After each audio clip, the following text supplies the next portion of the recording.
نحمده ونصلي على رسوله الكريم.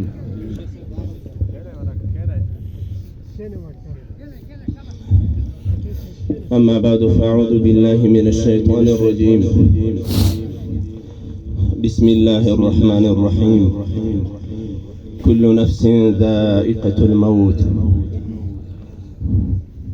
صدق الله العظيم. درنو مسلمانان ورونو،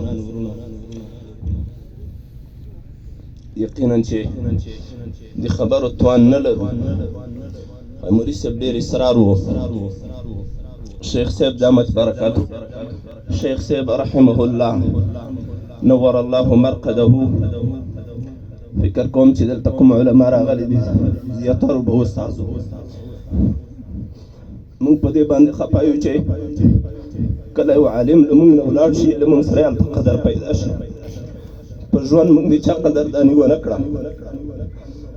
شیخ صاحب تنها خوست نه بلکې د افغانستان ویاړ و.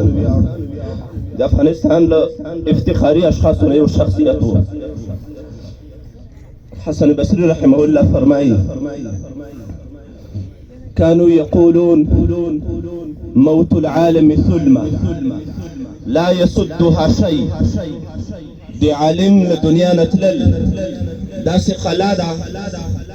صحابه کرامو به دا ویل چې عالم کله له دنیا نه رخصتېږي، دا داسې یو چودون دی، داسې یوه خلا ده، داسې یوه نیمګړتیا د خلکو ته رامنځته کېږي چې دغه خلا هېڅوک هم نشي ډکولی. که شپې ورځې تېرې شي دا خلا نشي ډکولی.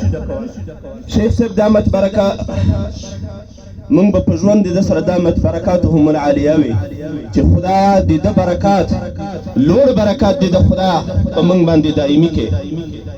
خو له دې نه وروسته به مونږ رحمه الله نور الله مرقده وایو، خدا قبر منور کړي.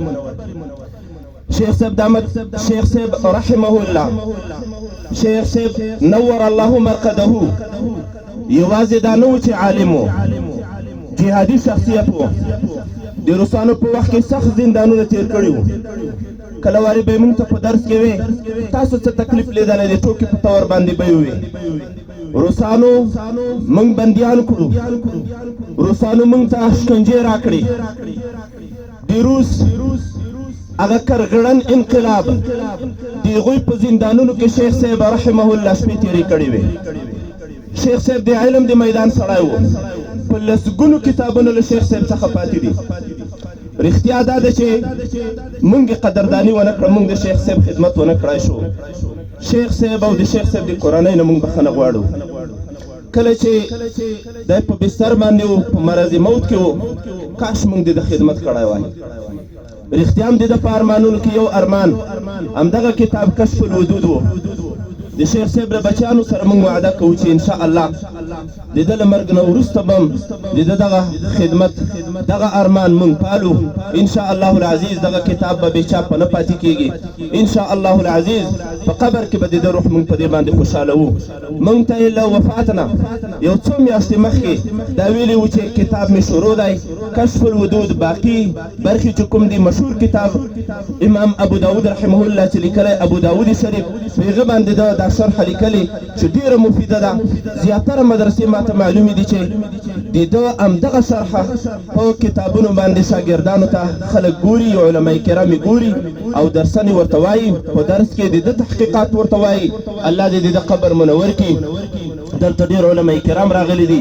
رښتیا هم دغه صدمه، دغه دروند غم یوازې د شیخ صاحب رحمه الله د کورنۍ دپاره نه بلکې موږ ټول علماو دپاره ده. شیخ صاحب هغه شخصیت و چې زموږ د افغانستان د مفاخرو نه بلل کېږي. ټول افغانستان به په ده باندې ویاړي. ټوله زندګي لسګونه کالونه د احادیثو په درس کې تېر کړل او یوازې دا نه چې د ژبې خدمت یې ترسره کړی، د تورې خدمت یې ترسره دی او همدارنګه د قلم نه یې کار اخیستی دی. په لسګونو تصنیفات لري، په صرفو کې کتابونه لیکلي دي، په علم احادیث کې کتابونه لیکلي دي. الله عز وجل دې د ده دپاره د صدقه جاریه وګرځوي او د ده فرزند محترم چې په ده باندې د شیخ صاحب رحمه الله پګړۍ کېښودل شوه، انشاءالله العزیز موږ به د شیخ صاحب رحمه الله مینه د ده په بچي باندې ماتوو او زموږ په بدن کې چې څومره وس او توان وي د ده خدمت به کوو. الله عز وجل دې د شیخ صاحب قبر منور کړي.